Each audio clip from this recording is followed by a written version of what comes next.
Confucius Teachings on Building a Happy Life. 20.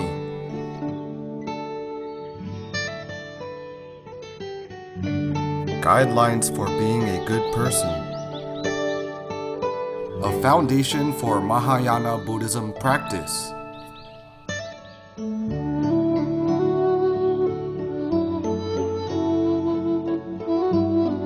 Validated by Master Jin-kong. Speaker, Teacher Tsai Lixu.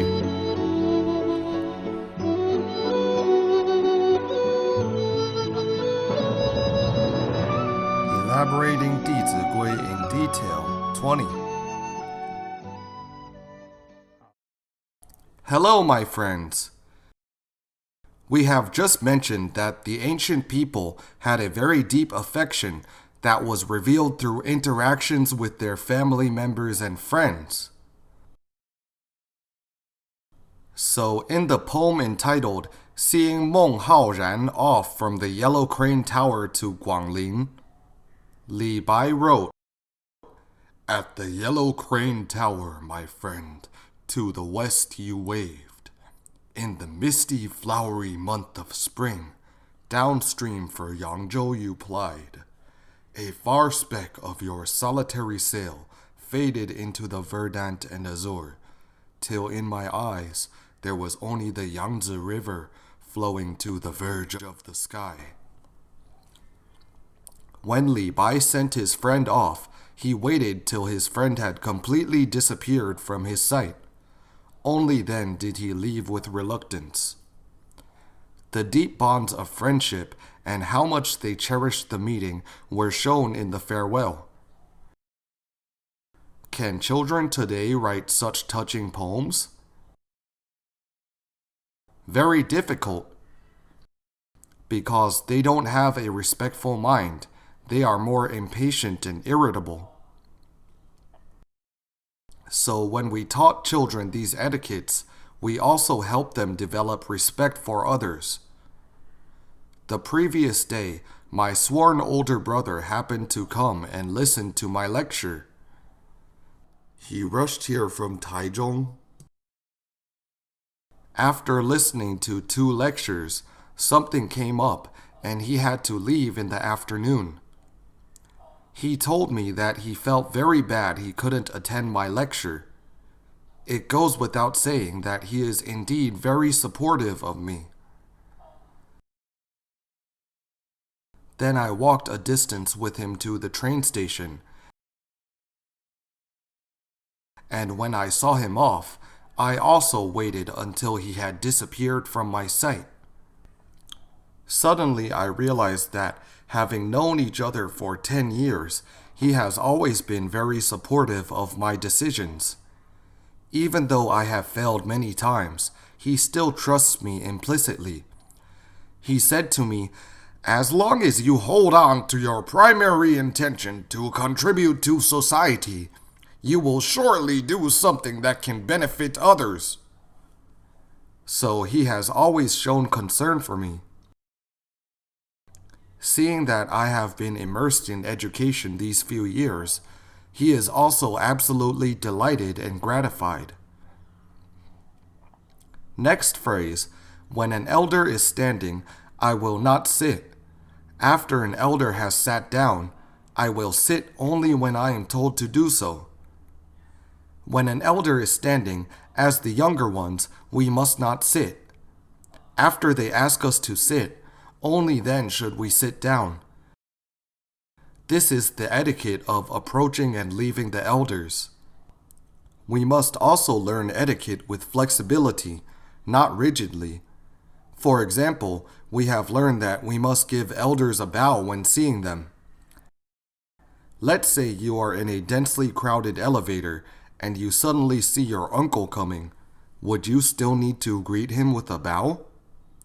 If you do, the people next to you may be bounced to the side. So we must flexibly adapt to situations when applying etiquette in life. Just now, Professor Zhang also mentioned that we need not make a bow in the restroom. Correct, there is no need to. We can offer our respectful greeting when we come out. We must act according to circumstances and adapt to local conditions. One of our teachers has learned this phrase: when an elder has sat down, I will only sit when I am told to do so. It happened that one day he went to a bureau to meet a female officer. This lady was an elder, and after standing for a long time, she took her seat. But because she didn't tell him to sit, my friend remained standing. So this elder had to keep her head tilted up to look at him as they talked. He is very tall, plus she was sitting, so her head was tilted like this. Suddenly, this elder felt her neck was very sore and said to him, "Could you please sit down? My neck cannot stand it anymore." When we see others already lifting their heads like that, we would very naturally sit down without being asked to do so. So we must not be stiff in our learning. After an elder has sat down, I will sit only when I am told to do so. There is a little girl who was only about 2 or 3 years old.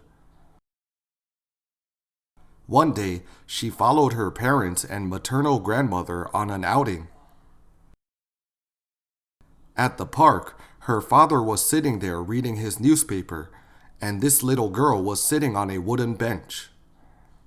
When her grandmother came over, this little girl quickly jumped up. Since the bench was high, she leaned forward and fell down before she managed to stand firm. Her grandmother and father felt it was very strange and quickly helped her up. They asked her, "Why did you jump up?" The little girl answered, "When an elder is standing, I will not sit." As a result, her father felt ashamed because he had remained indifferent to the grandmother coming over and continued to read his newspaper. But his 2-year-old girl had already jumped up. As the Analects states, the younger generation should be regarded with awe.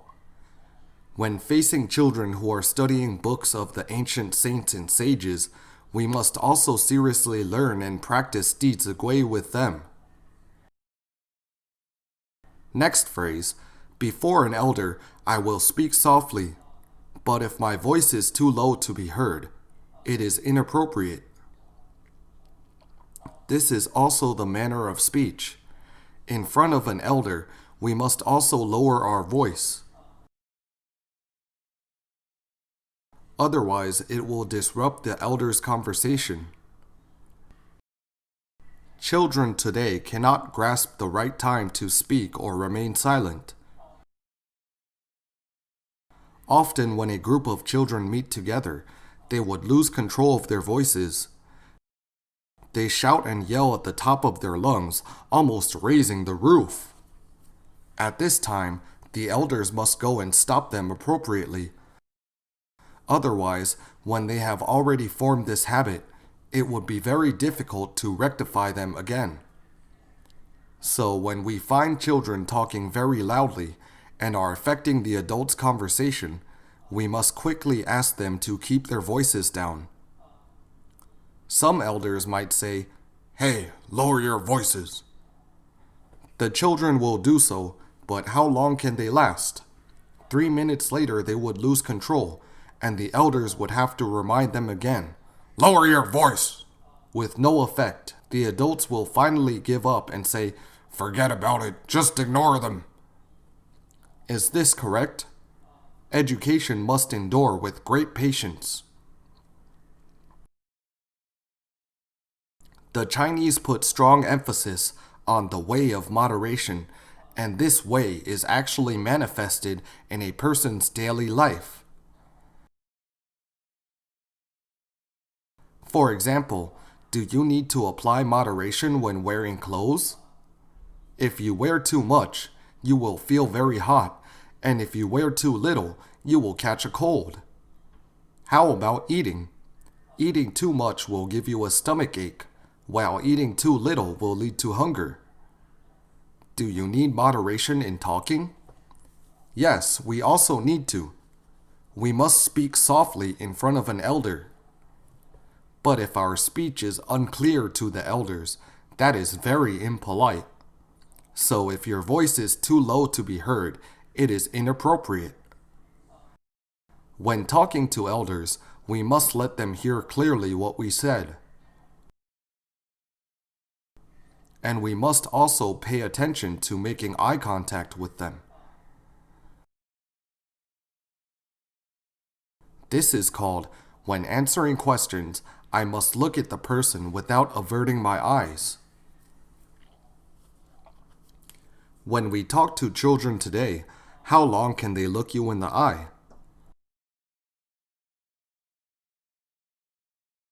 How long? It's not easy for them to stay focused for very long. It's great if they can do so for 10 seconds.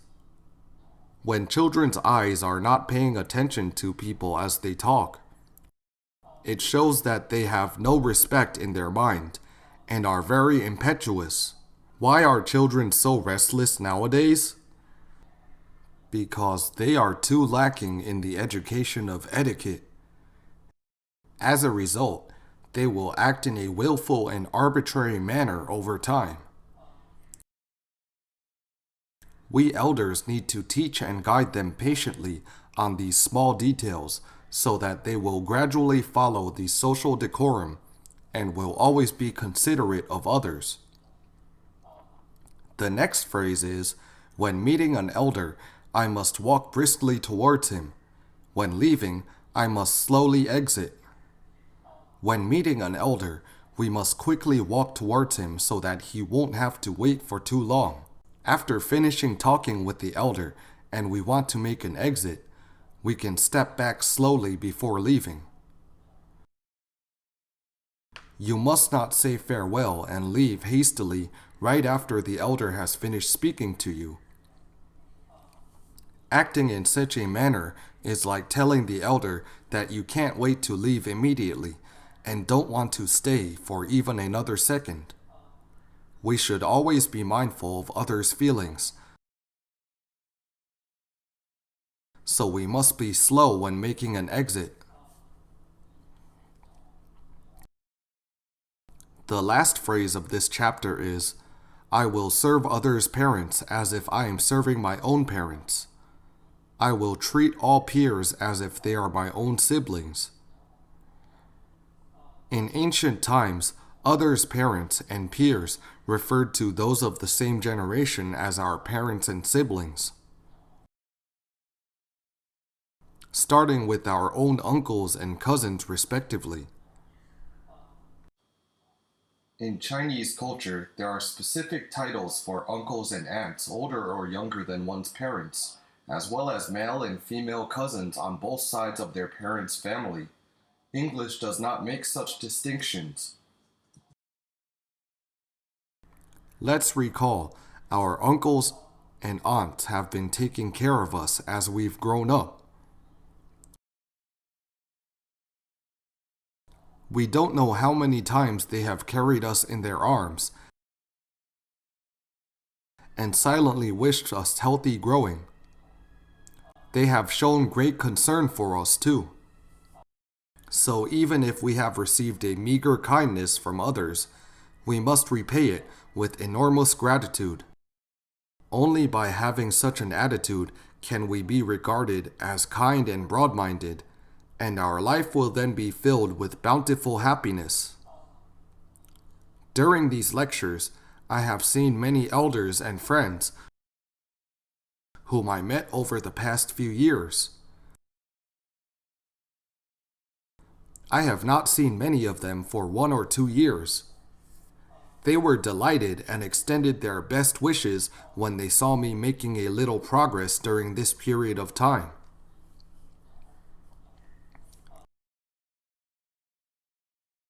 When receiving their sincere greetings, we must also take their kindness to heart. As a saying goes, a drop of water received should be returned with a burst of spring water. We should improve ourselves all the more seriously to contribute to society so that they will give rise to joy.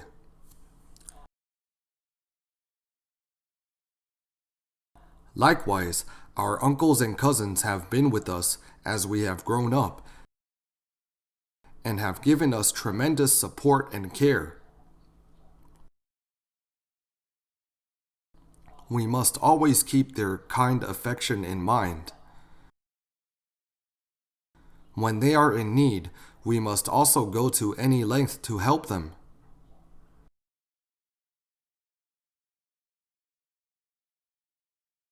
The term others' parents here doesn't only refer to those who have kinship with us. Its meaning can extend to all elders and others' parents.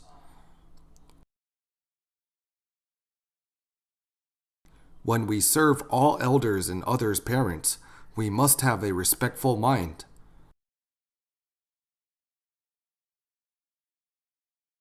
And when we treat someone's siblings, we must also do so with love and care. When we interpret it like this, our whole mind will become very broad.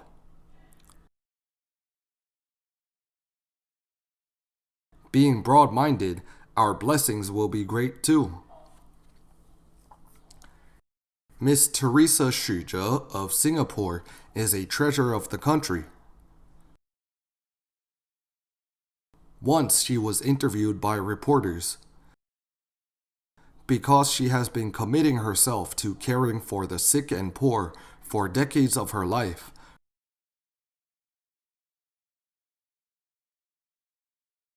the reporter asked her, "You help others like this." Before the reporter finished his question, Miss Xu said, Did I help others? I am helping my own siblings. So in her attitude, where is her family? The entire universe is her family. The reporter asked her again, "You're taking care of them. Who is looking after you?" You see, people are so heavily afflicted as they are afraid that nobody will take care of them when they take care of others. This elder was elated and said, I don't have to take care of myself, as God will look after me.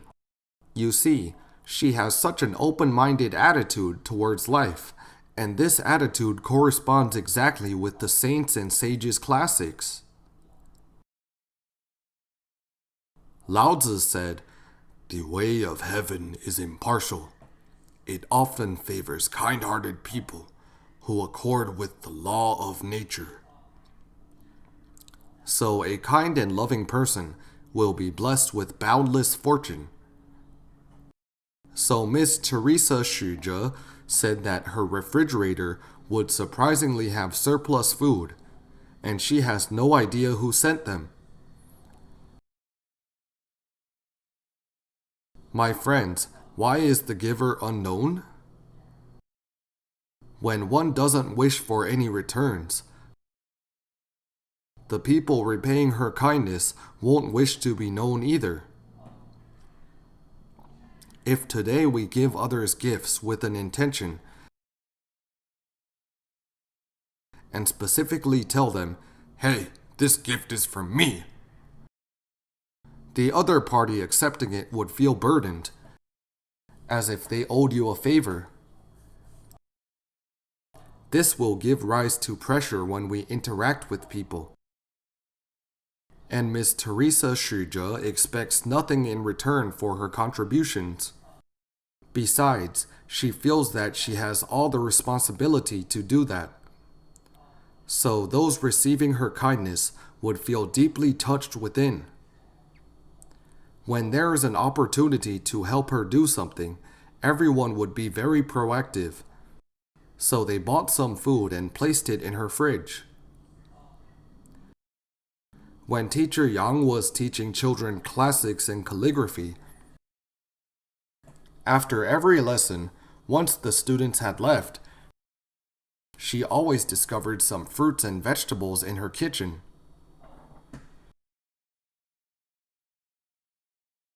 She also didn't know who had left them there. So we can indeed use our true heart to befriend everyone.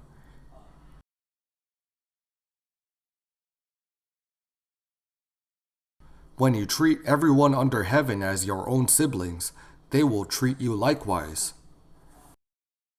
So within the boundary of 4 C's, everyone is my sibling. This is a result. How do we plant the cause? We must regard everyone as our own family by taking the initiative to give. Then we can obtain such a result. It is stated in the classic of filial piety, the reverence paid to a father makes all children delighted. The reverence paid to an elder brother makes all younger brothers happy.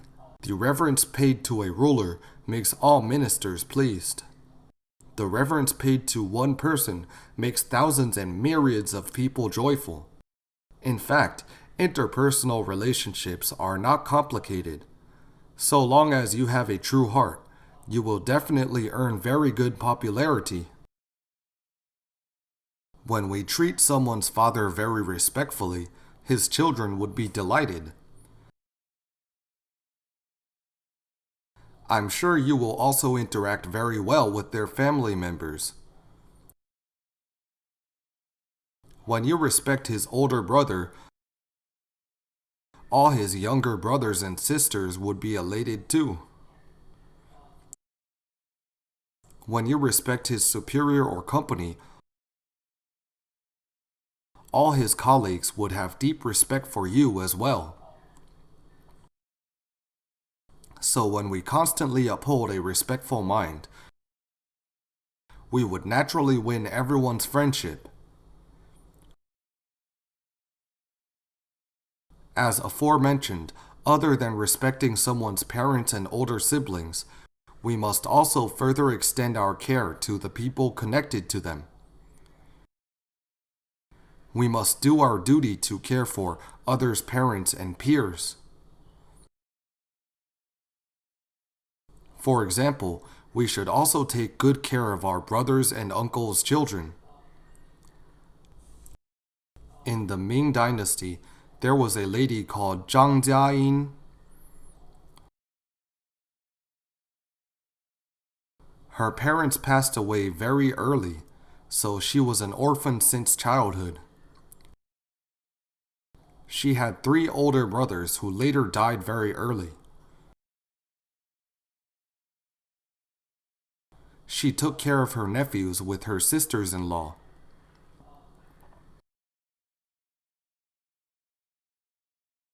Unfortunately, all her 3 sisters-in-law also passed away one after another. In that situation, Zhang Jiayin resolved to shoulder the responsibility to raise the younger generation, her nephews and nieces, properly. Having such an attitude, she was truly treating her uncles and cousins as if serving her own parents and siblings. Because by doing that, she had brought great comfort to her late brothers and her late parents as well.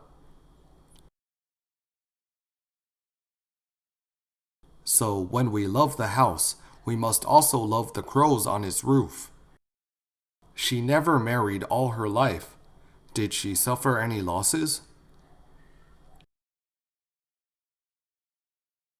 I believe that owing to her sincere love in taking care of this rising generation of hers, she would also gain their support and care in her old age.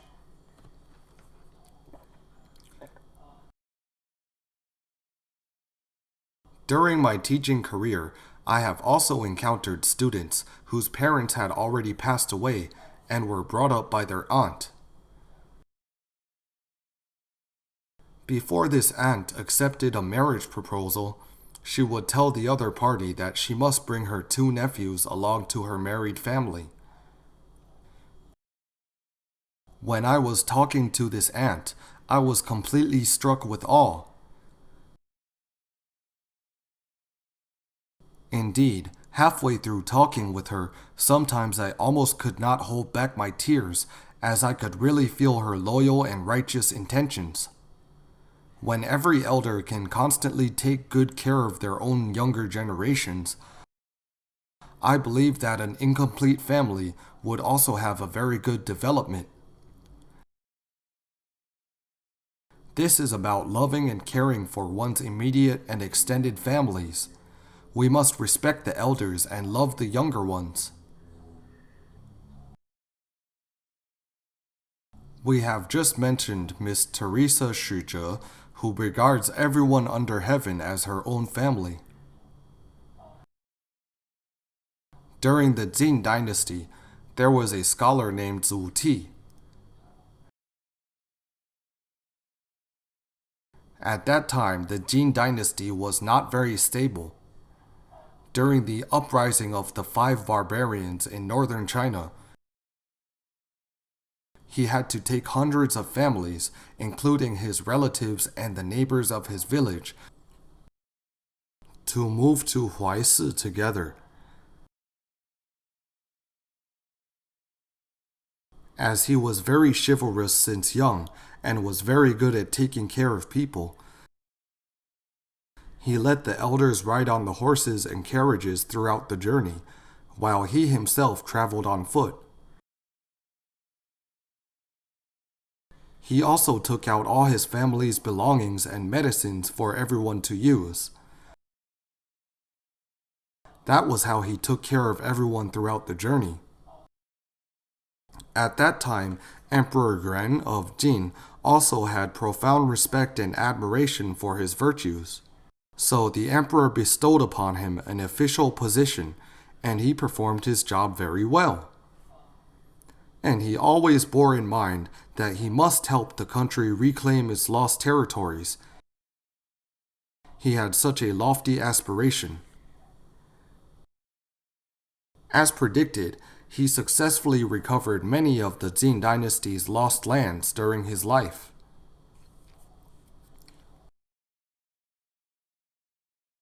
In the process of evacuation, Zhu Ti always planned for everyone's livelihood.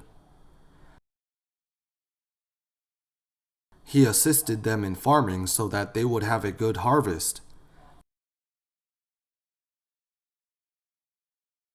They also saw some skeletons on the ground because of the war.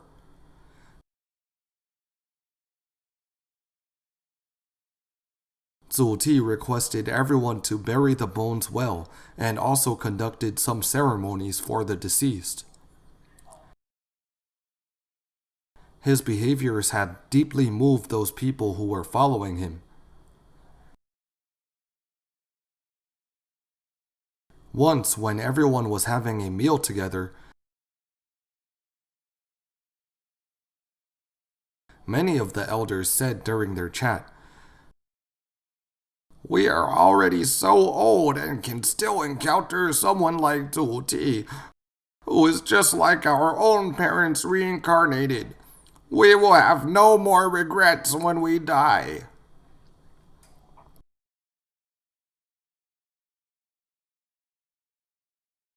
Zhu Ti's benevolence and righteousness had moved unknown numbers of civilians.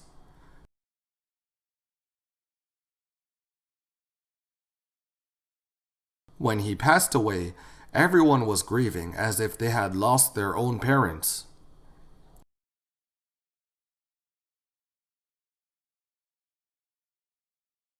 So indeed, Zhu Ti had truly practiced, "I will serve others' parents as if I am serving my own parents. I will treat all peers as if they are my own siblings." When I was studying in Australia, I met an elder who was older than my father. During that time, he suffered from gastric bleeding and vomited a lot of blood.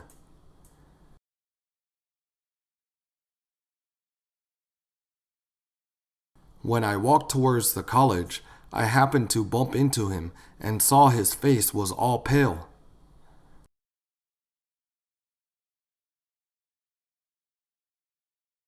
I immediately informed the local staff and arranged to send him to the hospital. Fortunately, his condition was not serious, and he only needed to recuperate for a period of time.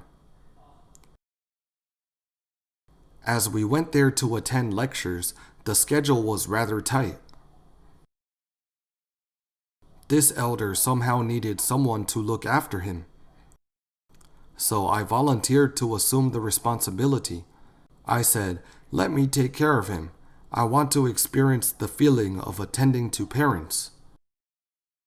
Because I have been living with my parents for a period of time, many friends commended me. "You are very filial staying with your parents." I felt ashamed because my parents were healthier than me. It seemed that I was taking care of them, but very often they were actually looking after me instead. It happened that I had the opportunity to serve this elder in Australia. As he was sick, I could practice these teachings.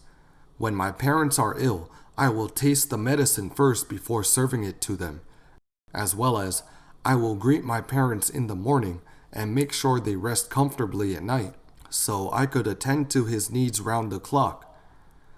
I was elated even though I was unable to attend the lectures. By taking care of this elder, I could truly implement what I had learned. Since his stomach had already been harmed, he couldn't eat food that is not easily digestible. He had to start with the kind of wheat bran meant for babies, and he had to consume it almost once every 2 hours. I started to learn how to take care of the elderly. Every 2 hours, I would cook a bowl of wheat bran for him to eat. During this period, I elevated my level of attention to detail. This elder was also delighted to have someone accompanying him to recover. Because of this affinity, I also learned from this elder a great deal of principles on dealing with people and matters. Even though this elder was a supervisor, he took on a heavy workload.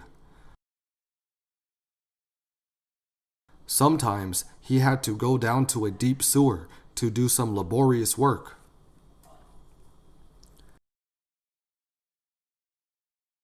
He often led many Indian workers because Singapore has immigrants from many countries. He said when he brought those laborers to the work site, he would lead the way. As going down the sewer was very dangerous, he never asked his colleagues to go down first, but he would do so instead. When they had financial difficulties, he would generously give them money without expecting any returns.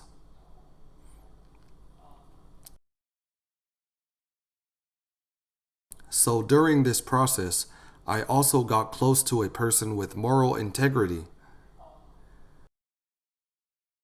Even though he did manual labor for a living, he is very fond of Chinese culture and even wrote very good small seal script.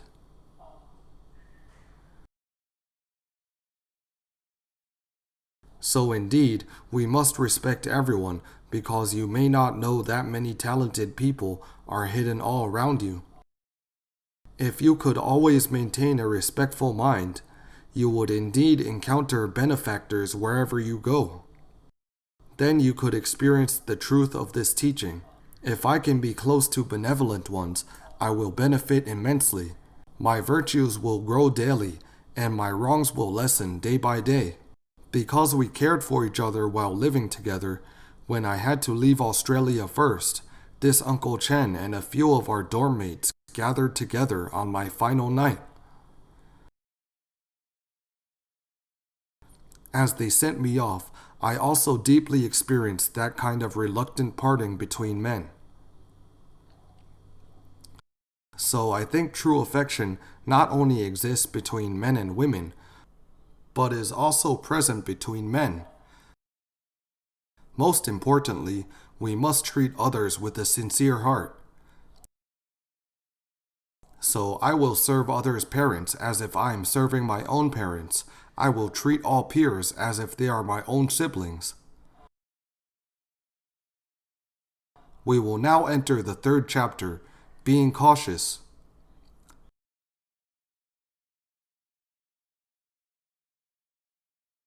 When we look at this character, cautiousness, what should we think of?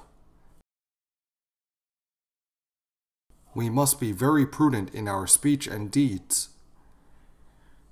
When we talked about the first two chapters on being filial to parents at home and being respectful to others outside, are they related to cautiousness? Yes, they are. The etiquettes that we mentioned in the second chapter, such as when an elder is standing, I will not sit. After an elder has sat down, I will sit only when I am told to do so, and whether drinking, eating, sitting, or walking, I should let the older ones go first, then the young ones follow behind, are the standard rules of conduct and speech, which must be done with cautiousness. There is a well-known foreign company in Beijing which wanted to recruit employees, and the applicants had to go through many levels of tests, including English. They eliminated a lot of people in the process, and in the end kept a group of people for the final interview.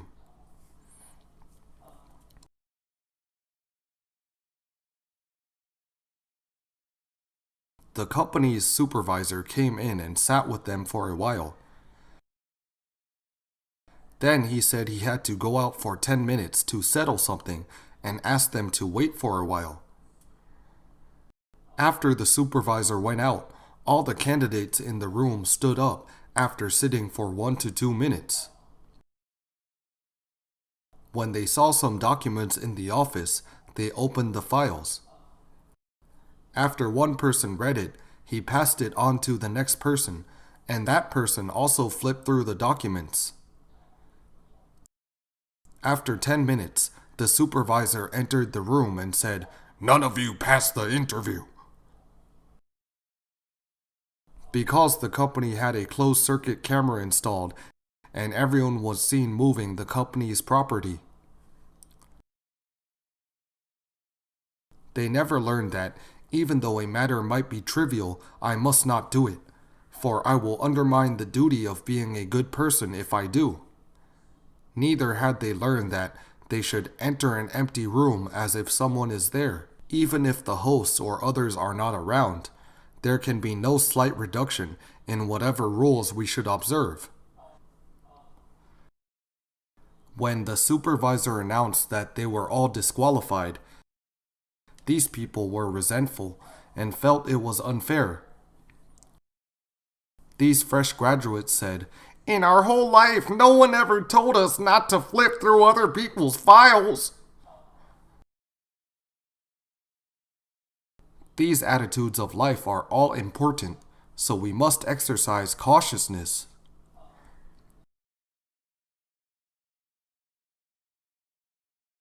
We can look at this practice of cautiousness in small areas.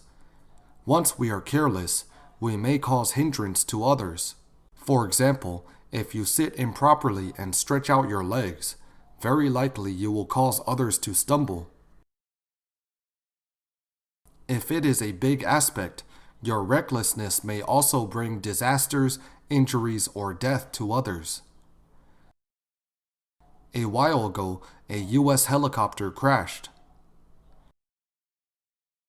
After investigating the cause, they found out that there was already a crack on the helicopter during inspection, but they failed to detect it.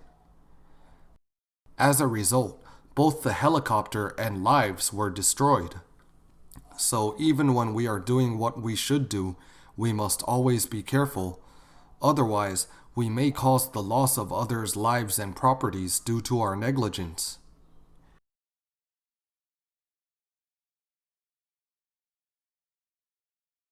Like myself, I often fly to many places to give speeches. Let's say I am scheduled to fly to Malaysia today. If I am not careful and cannot find my passport, what will happen? Because of not practicing this verse, I will always place my hat and clothes away in proper places. I will not carelessly throw them around, for that will get them dirty. What would be the end result? Not only I myself may become very nervous, who will I be sorry to if I fail to turn up for the talk? Sorry to the people who are expecting my arrival. So cautiousness may seem trivial, but its impact is really great. If the leader of a unit is not prudent, it may cause an irreparable mistake due to his small neglect. So children's cautious attitude must be developed early.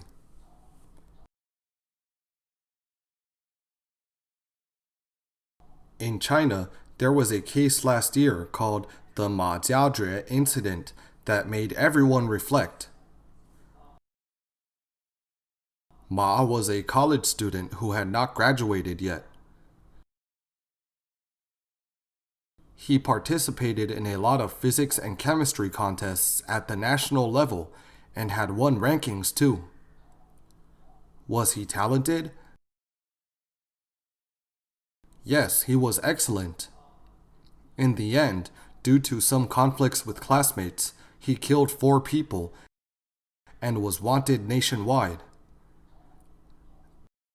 This case shocked the whole education world and made everyone ponder again.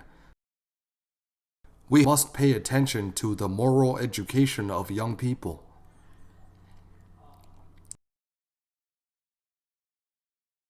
I also asked a few friends their opinions about Ma Jiazhue's actions. Some people said that such people should be executed instantly.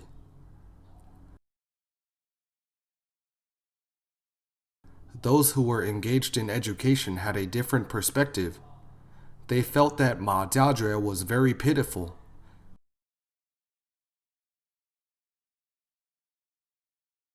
He had not even stepped into society. How could he commit such a cruel and heinous act?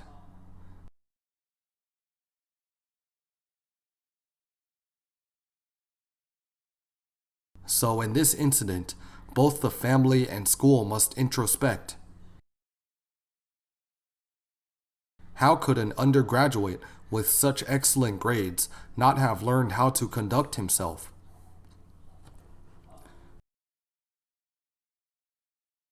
Prior to this incident, he must have been the pride of his parents because he was admitted to college from a very remote place. He was the only college student in his village. So indeed, we should not be submerged by external fame. We must see things deeper to their essence. This case has proven to us that an educational background cannot make one's life steadfast and perfect. Our virtue plays a vital role. Ma Jiazhue had never learned Dizigui. Had he learned, all who are human I must love, he would not have committed such an act. If he had learned, the older children should be loving and the younger ones should be respectful, and when I hold back hurtful comments, anger will naturally dissipate. This mishap would not have taken place. Why did he initiate this murderous intention? Because his classmates often ridiculed him as he was too poor to have nice clothes to wear.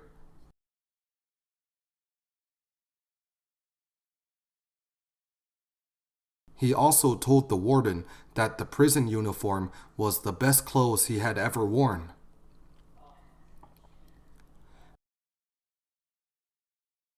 When all his college mates laughed at him, his inferiority complex made him feel more and more irritated. Due to such stimulation, he lost his rationality. From this case, I also told the parents that they have to look at it from another angle. Why were those students killed? Why? Was it accidental? No, because they did not conduct themselves properly. They never learned, I will neither fawn on the rich nor despise the poor. And when people have shortcomings, I should never expose them. When people have secrets, I should never reveal them. Since they made fun of others' private affairs, it was not surprising that Ma reacted irrationally to them.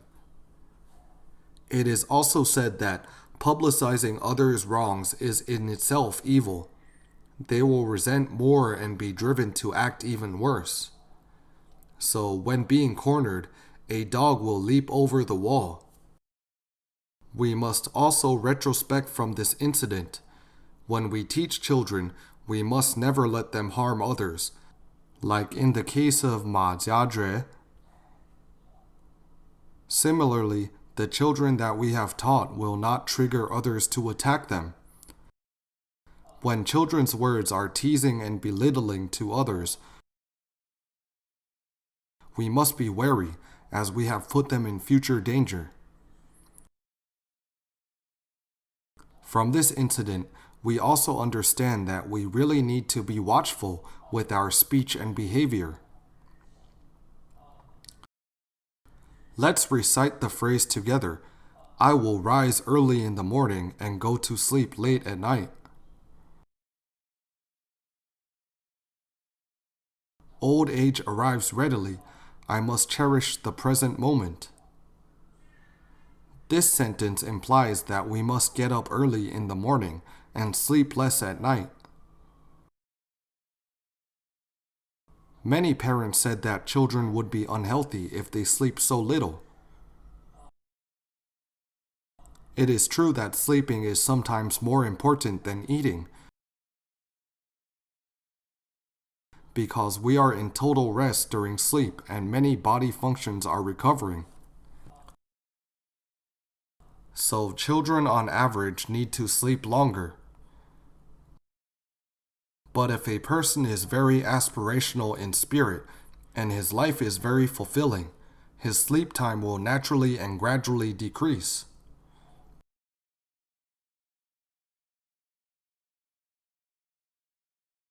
We often said that Teacher Yang sleeps early and rises early. What does that mean? She sleeps at 2 to 3 in the morning and wakes up at 6 to 7 in the morning.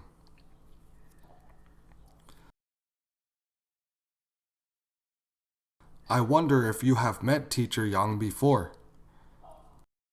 You see, she only sleeps 4 hours a day, but how is her appearance? She has a rosy complexion that younger people like us have to sigh for losing out to her.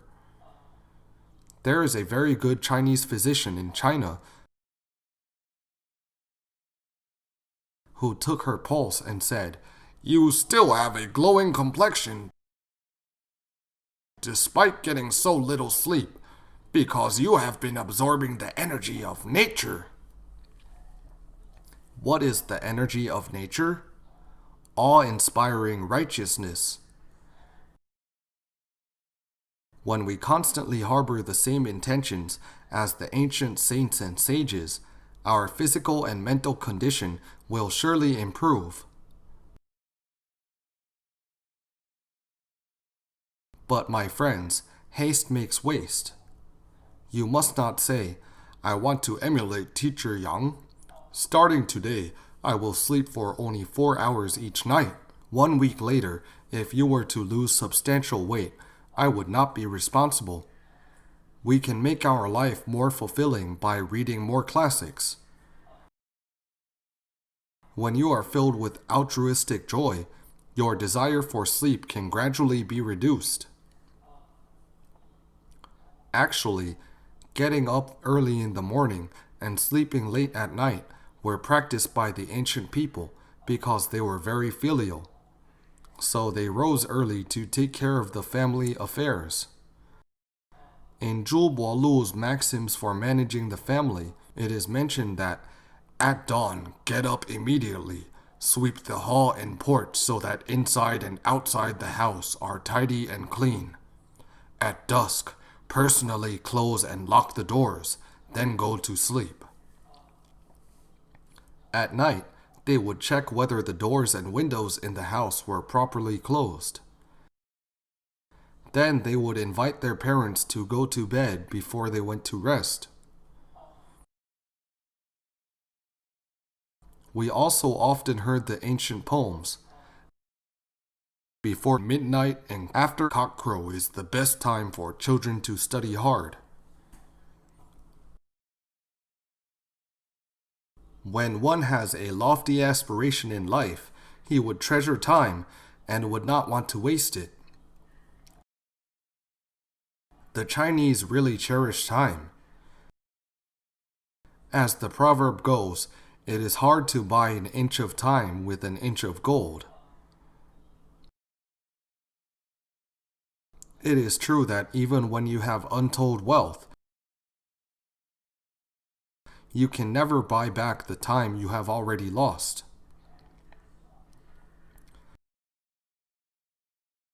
When children are very respectful and cautious with their time, they would not easily squander it. In the Han Dynasty, 220 to 202 BC, there was a Fu poem which mentioned, "Hundreds of rivers are flowing into the East Sea. When will they ever return to the West? If one does not work hard during youth, one will suffer in adulthood and old age." We hope our children's lives will not have such regrets, so we must let them cherish time since childhood. They must lead a life of normal routine. They must not stay up till midnight on holidays and sleep until noon the next day. I really can't learn this kind of sleeping skill. When we teach children to study classics, we must also pay attention to this kind of routine. So we ask the children to rise at 6:30 a.m. and recite Dizigui at 7 a.m. These children are only 6 or 7 years old, but they really practice what they learned. One of the children slept a bit late on New Year's Eve, and her mother set the alarm clock 1 hour behind, hoping that her daughter could sleep a bit more the very next day. This little girl might have got used to the routine, so she woke up around 6 o'clock.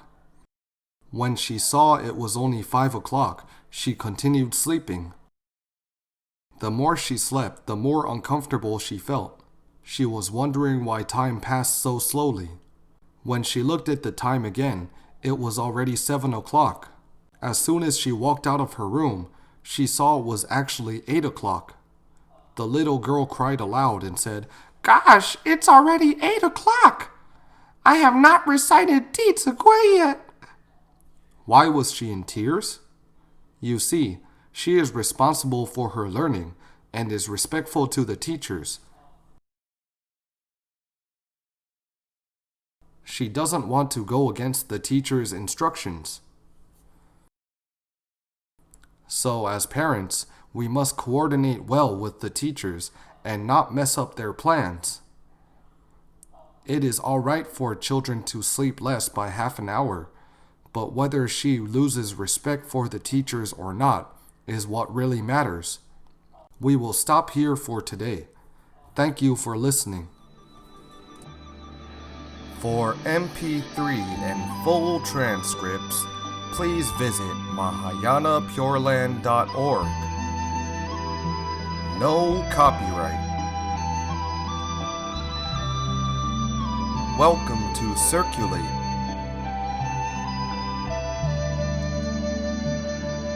Infinite merits to propagate. Filial to parents, respect to teachers. See you again.